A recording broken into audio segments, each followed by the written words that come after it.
Greetings everyone, Jim Walker here. Welcome to my channel. Welcome back if you are a returning viewer. It has been some time since I've put up any new content to speak of on this channel. I'm hoping to remedy that now. I believe I put up one new long form video in the past 2 years, 3 years. We've gone on to radio silence here a little bit at the Mallet Jazz YouTube channel. But I am inspired to start creating some more. I've reached for me, it's a milestone. For most YouTube content creators, it wouldn't even be a blip on the radar screen. I have, as of yesterday, I've hit 200 in terms of the number of subscribers. I've hit the Mendoza line. In my small but devoted band of subscribers on the site, you guys are appreciated. Your support, your presence, you don't have to click on that subscribe button. I do appreciate that it's been done. So it's a small number, but thank you for that. And in honor of that, I'm going to see if I can get my stuff together and start producing some more content.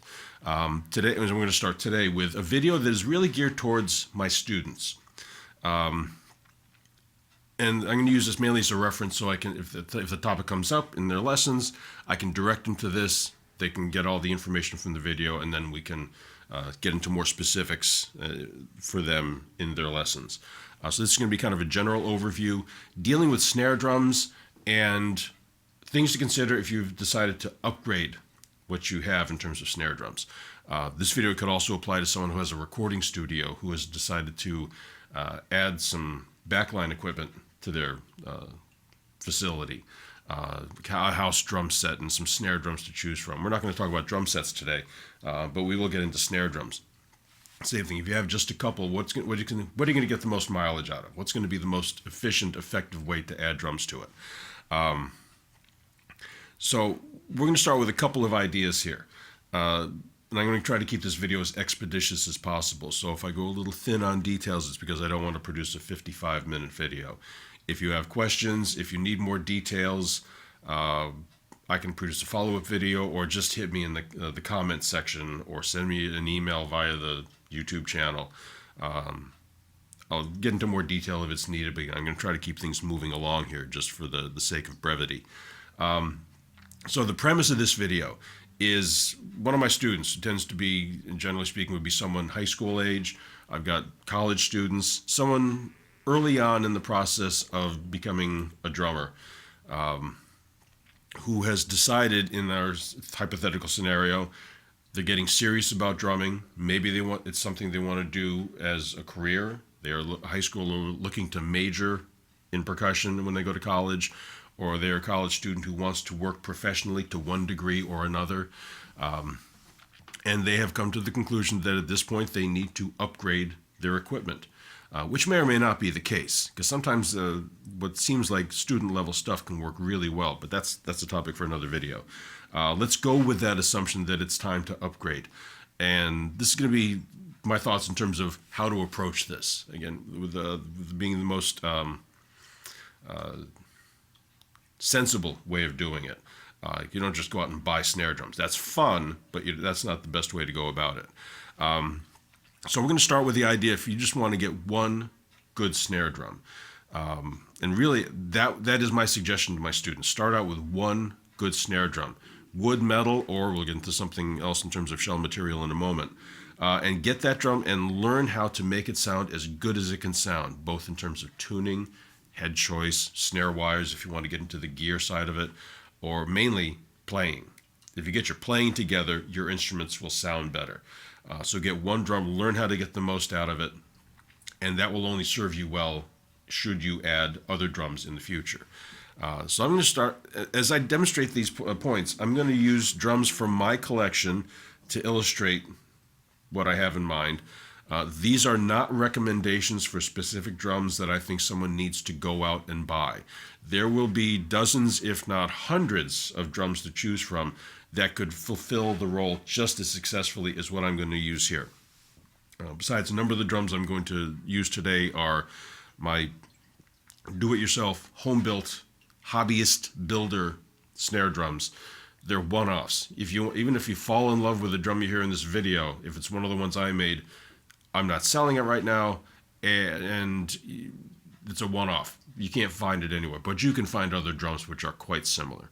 So Your first good snare drum, I would say to stay in some very conventional aspects in terms of especially size. 14-inch diameter, and anything from 5-inch to 6.5-inch depth. Probably 8 or 10 lugs. My most popular video on the site is me singing the praises of 6-lug snare drums. I love 6-lug snare drums.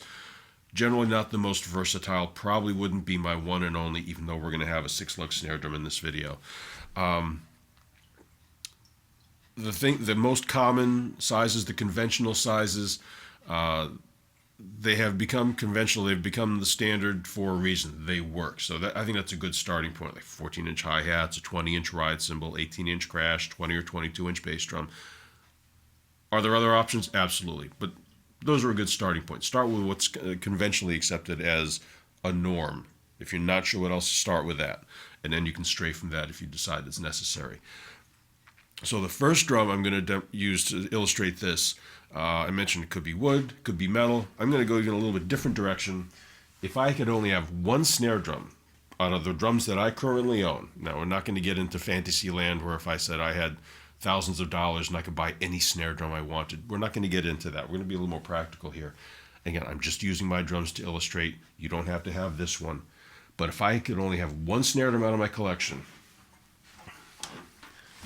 more than likely, ask me tomorrow, it might be a different answer, but more than likely, it would be this one. This is the third do-it-yourself drum I ever put together. November or December of 2003. This is a 6x14 fiberglass with a shell. You probably can't see the badge well enough from here. I may take a nice picture of this drum and put it up a little bit later. But this is a shell crafted by Paul Mason when he was running his company Tempus, based out of British Columbia. He took over what was the Milestone Company and ran Tempus for a couple of decades. And I guess it was 6 or 7 years ago, maybe a little bit longer. Time flies. A little bit longer that he decided to make a career change, got out of drum building as a career, and is focusing, last I heard, more on his own musical endeavors, writing, playing. And you can't blame someone for that. They do something for 20 years and they want to change up. I can't blame them. I kind of miss having the shells available, but I've got 6 or 7 of snare drums with his shells. I can't complain. So let's put it this way, and I'm going to try to keep this video moving kind of expeditiously here. So if you need some more detail, hit me up in the comment section. This drum, it's a non. I just mentioned it going with standard materials. This is not a conventional material, not like wood or metals for drum shells, but the sound it produces is very conventional, and it ticks all the boxes that I would look for in a one and only snare drum. It's got a wide tuning range, wide dynamic range. You can play it very lightly and the notes still speak. You can lay into it. I'm not the heaviest hitter. I'm going to get complaints when you hear the sound file portion of this video that I'm not hitting the drums hard enough. I always do. But even when I just go about and just lay into it a little bit, I've never gotten this drum to choke out. Huge dynamic range, big sweet spot. The inherent sound of this, Paul used to always describe fiberglass as somewhere between metal and wood. I guess that's true. My hearing isn't that linear.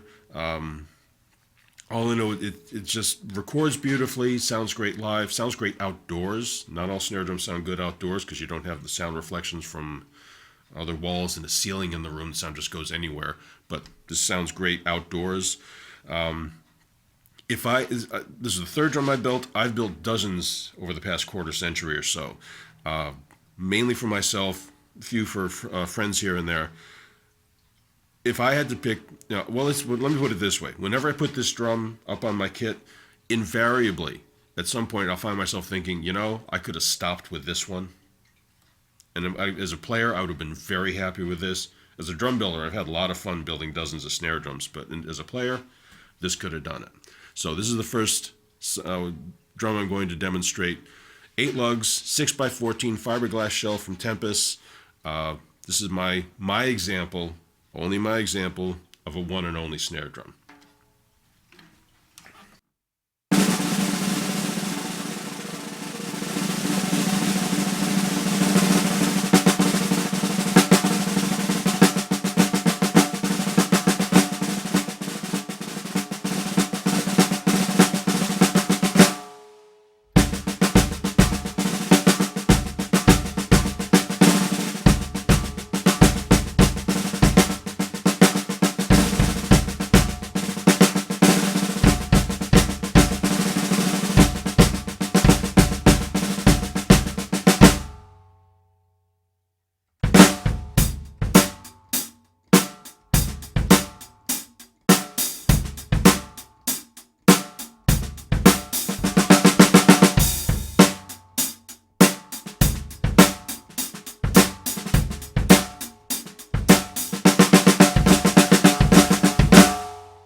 All right, let's move to the next step. Let's say you want a little bit more variety.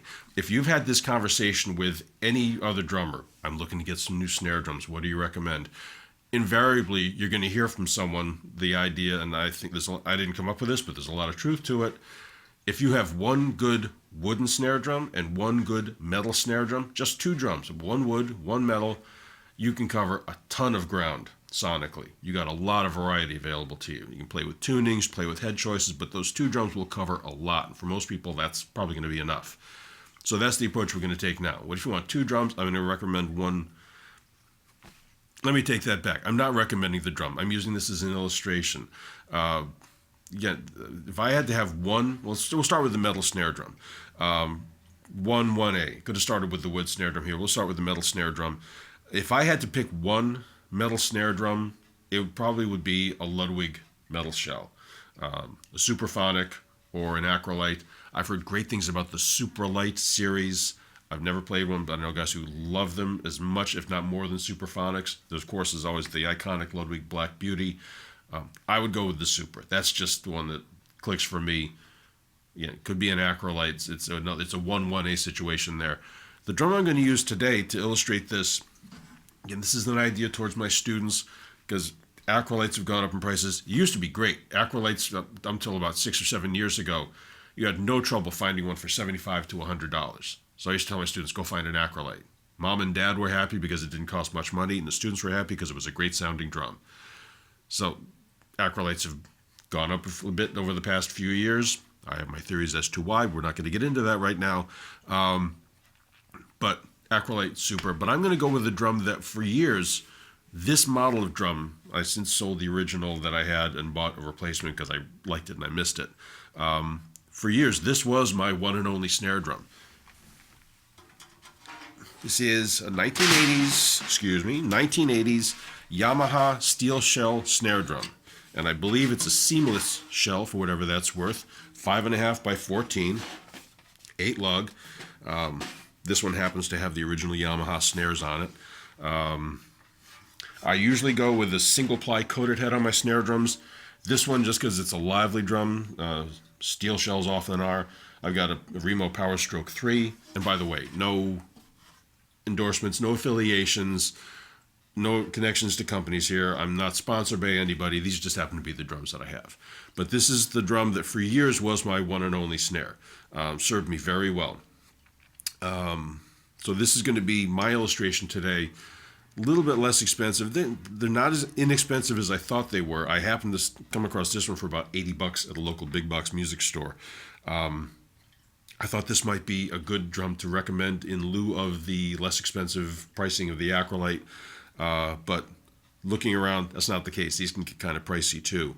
But good steel, aluminum like the Superphonic or Acrolite, brass, bronze. We're going to have a bronze drum in a couple of minutes. Any of those work well, but just a good metal snare drum. So the first of the two, wood and metal combined, is going to be this Yamaha snare drum.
Now, in terms of a good wooden snare drum, this was the hardest choice for me to make in terms of picking a drum out of my collection to illustrate this, because most of my do-it-yourself builds have wooden shells, just because there's so much that you can do as a builder.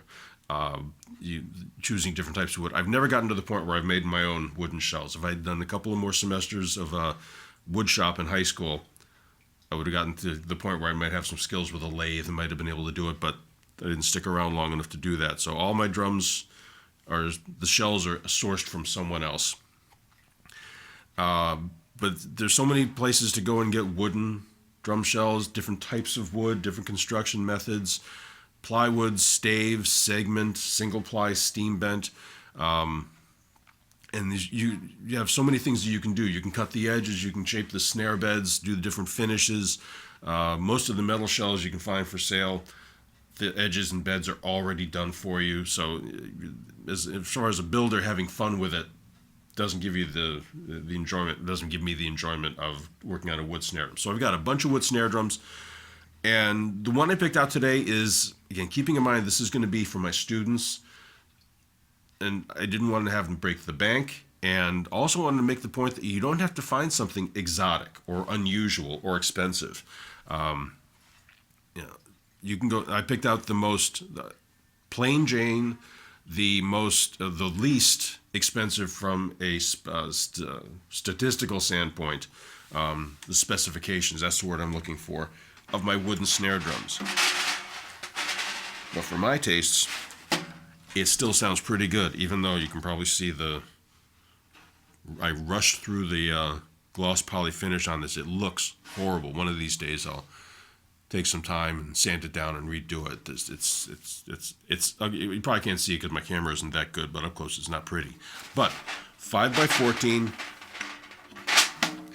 Keller maple shell, 10 ply, ubiquitous Keller maple shell. So many independent builders and hobbyists have used Keller shells. They kind of get dismissed by people because they're so commonly used. In my experience, they sound good. The drum sounds good if you build it with a Keller shell. Are there other options? Yeah. Is there anything wrong with the Keller shells? No, I mean, there's little flaws here and there. Sometimes there might be a gap between some of the plies that can be remedied. But 6 lugs, 10 ply maple shell, so it's not an exotic choice of wood. It's not a fancy means of crafting the shell. 6 lugs, which again normally probably wouldn't be my recommendation, but this drum happens to sound really good. So in the spirit of not having to break the bank, the wooden snare drum I'm going to use as an illustration, again not a recommendation, just an illustration, 5x14, 10 ply maple shell, 6 lugs.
Okay, so moving on.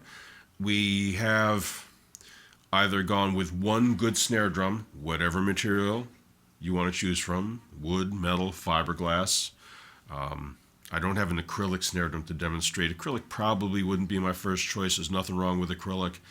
One thing to mention, fiberglass and acrylic are not the same thing. So if I mention a fiberglass snare drum, you think, I've tried a Vistalite and I don't like it. That's not fiberglass.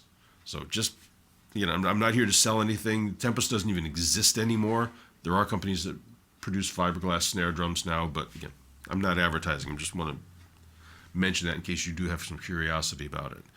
But either way, whether it's the one drum you've gotten or you've gotten your wood and metal snare drum, the more traditional approach to it, and you are still ready to branch out a little bit, that's what we're going to get into this next section of the video. My thoughts are, if you're going to go this far and start to get into third, fourth, fifth, or more snare drums after that, think primary colors. I don't know if it's a result of my age, my experience, the number of gigs I get, the types of gigs I get, but in the past 10 years or so, I've really started to think more in terms of primary colors when it comes to equipment.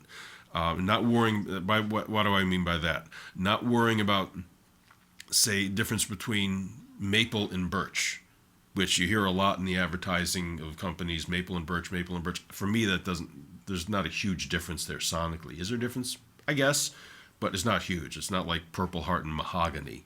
There's a decided difference in sound. But for me, the overarching factor, if I have to pick one factor that really defines the sound of a drum more than anything else, it's the dimensions, the diameter and the depth.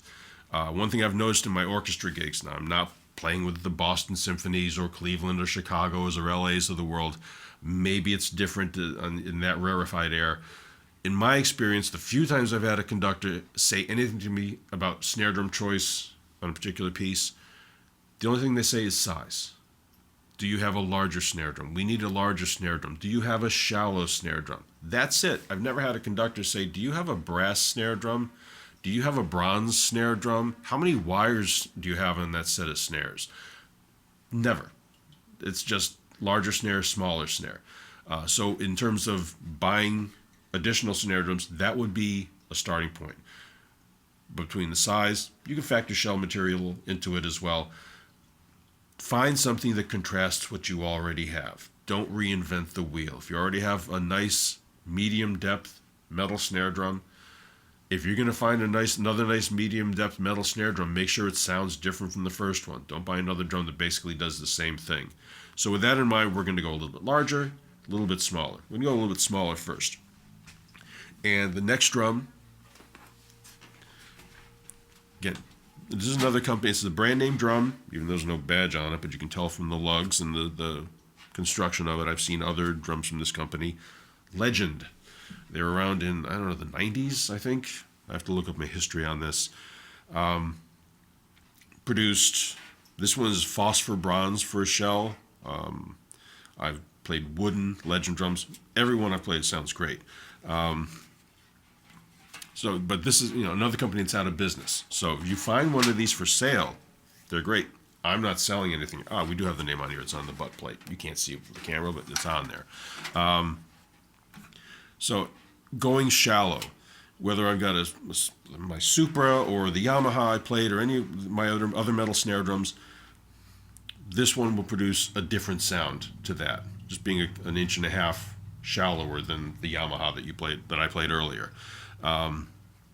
Also, this reflects, having a shallow metal snare drum reflects the era in which I grew up musically, which was late 70s getting into the early 80s. And in the 1980s, really common for guys in the jazz, especially the jazz fusion genre, to use a shallow metal snare drum. 3.5 by 14 brass was really common. So it's a sound that I have in my mind as I pick out snare drums. Also, I haven't done many recently, but over the years I've done a fair number of gigs playing drums for steel drum bands. And for that style of music, a shallow metal snare drum works great. So this is my drum of choice for that, generally speaking. So the next drum we're going to hear, we're going shallower than what we had before, a contrasting kind of metal. Instead of steel, we have bronze, which is a little bit mellower than the steel sound, but again, a contrasting sound. 4x14 Legend phosphor bronze.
you could continue this ad nauseum. You could get to the point where you have 20 snare drums. You don't need to, but if you want to and you have the money and the storage space at home, knock yourself out.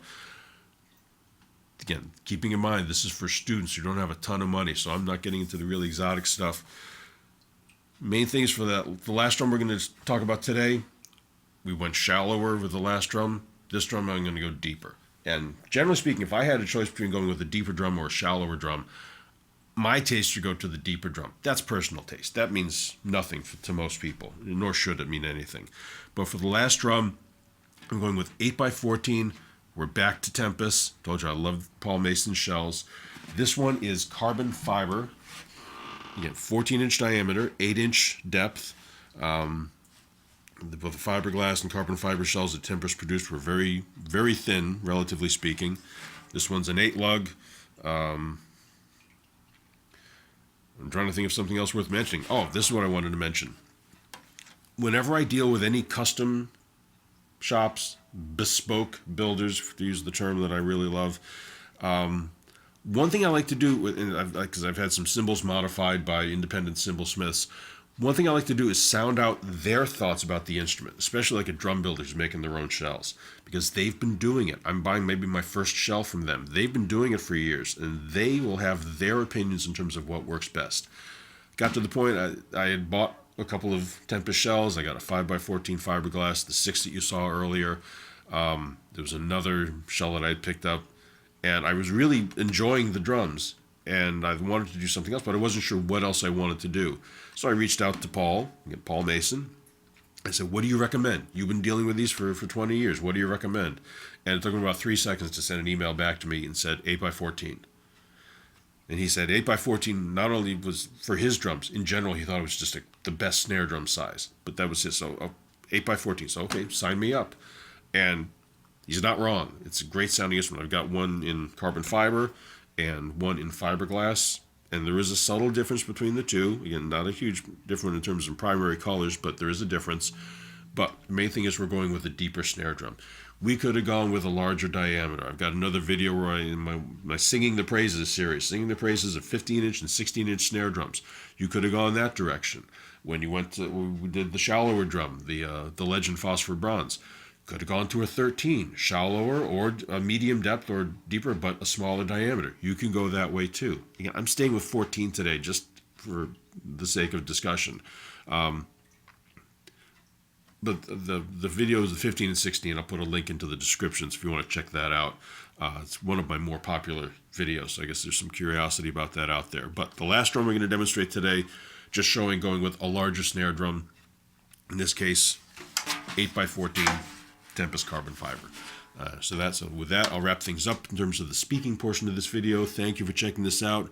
Thank you to all 200 of you subscribers, the new ones, the ones who have stuck around for a while. Rick Beato is safe. I don't think I'm going to be any threat to him anytime soon, but it's nice to reach these little milestones along the way. So thank you all again for your support, and look for more content for me coming up in the near future. Hopefully I can get things rolling again on this channel. And thank you for putting up with the fact that I've been suffering through a cold as I record this. I'm sure you've recognized that in my voice already. So thank you again. Have a good day. We'll catch you next time.